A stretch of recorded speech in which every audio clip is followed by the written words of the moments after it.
Welcome to Urbanscape Gardening, and in this episode we will look at creating a pond ecosystem in your garden. A water feature is a great addition to your garden, however big or small it is. In this video I will show you what I've done in my garden and also will give you some do's and don'ts about water gardens. So to set up a pond you need a container. It could be an old plastic container that you want to reuse, or you could buy a terracotta or concrete container.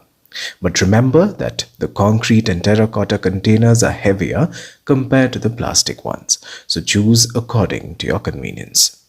So I bought this concrete container with a hole and I thought I'd convert this into a pond.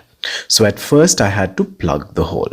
So I've used white cement mixed with some water so that you get this paste-like consistency and you can spread it across the hole both inside and out. Leave it to dry and then you can cure it if you want by adding water into it and letting it set for some time. A week's curing is more than enough. Now you can paint the container if you like, but I want to retain its rustic charm, so left it as is. So the next element you'd need is to select your plants. Water lilies obviously were my first choice, and I had this lily, but it unfortunately died. And I'll tell you why. So I repotted this in an orchid pot which had big holes. So the soil leaked excessively and I guess the plant eventually died because of this bad repotting. So I would recommend mesh containers, or you could make holes on the sides of your existing containers like this. This is because the roots can spread through the water and grow bigger and better. Like you can see here, my lily plant roots are coming out of the holes. Aquatic plants need their roots to be exposed to water. For the plants, I have this binary system of spreaders and stunners. So for the spreaders, I have this water poppy and lily. For your stunner, use taller plants like the horsetails. So these horsetails also act like a helipad for dragonflies if you want to attract them in your garden. If you want to learn more about the horsetail, I'll add the video link above. Additionally, you can use scanners if you have a bigger pond for some height. There are a wide range of aquatic plants to choose from. You can choose any. But make sure that they are not invasive like this water hyacinth and such. Of late, I have seen water lettuce and some common floating aquatic plants becoming invasive in Kerala. This is alarming if we are not very careful. I'll tell you a small story about the water hyacinth and how it became an invasive species in India towards the end of the video. So now let us look at the repotting. So for the container, you can get such baskets with small perforations. The smaller the perforation, the better. That much potting mix is retained in it. You can even cover it with a hessian fabric if you want to hold the mix better. So a good potting mix for aquatic plants is 60% garden soil or any clayey soil and 40% sand. Avoid any medium that can float in water like bark or charcoal. Avoid using compost. You can additionally add a layer of gravel to keep the topsoil from getting disturbed. So you can add normal tap water, but remember that the water level must almost touch the rim. So your pond now has water and flora, but if you want to add some fauna, you can release some fishes in it. I have these mollies and they have outlasted my guppies that died probably because of the difference in the pH, since it rained incessantly prior to their extinction. But the mollies survived.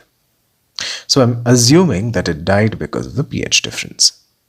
Now the fishes will poop in the water and add additional nutrients and will help the plants grow well. I haven't seen a single lily in this plant till now, and the water poppy has just bloomed once initially. After that it stopped too.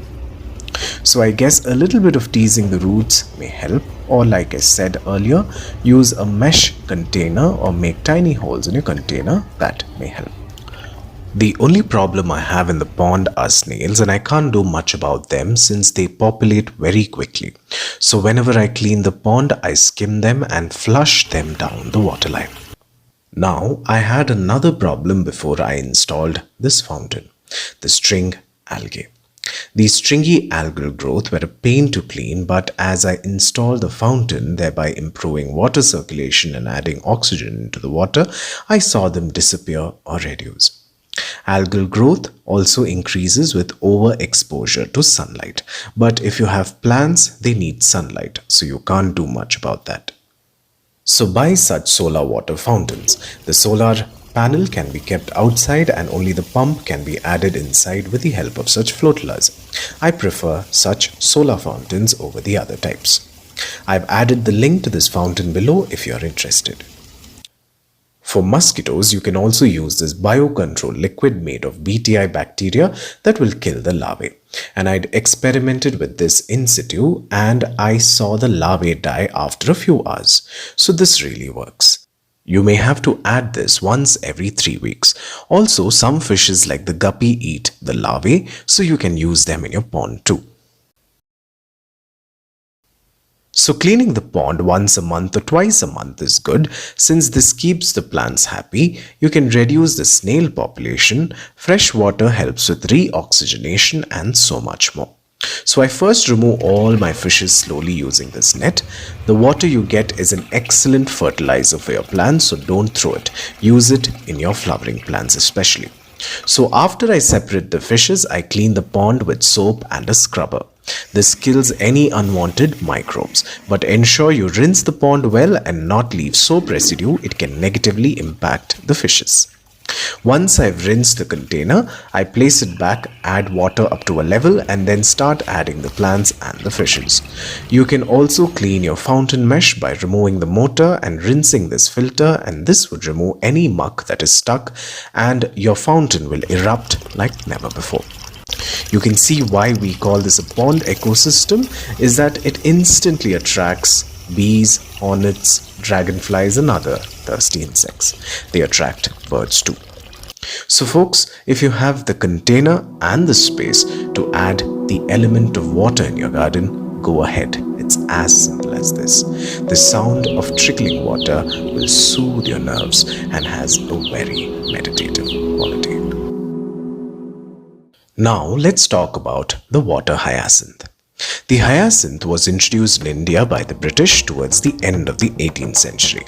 They soon became so invasive in the country that it chokes several water bodies even now, depleting oxygen in the water leading to several fish deaths.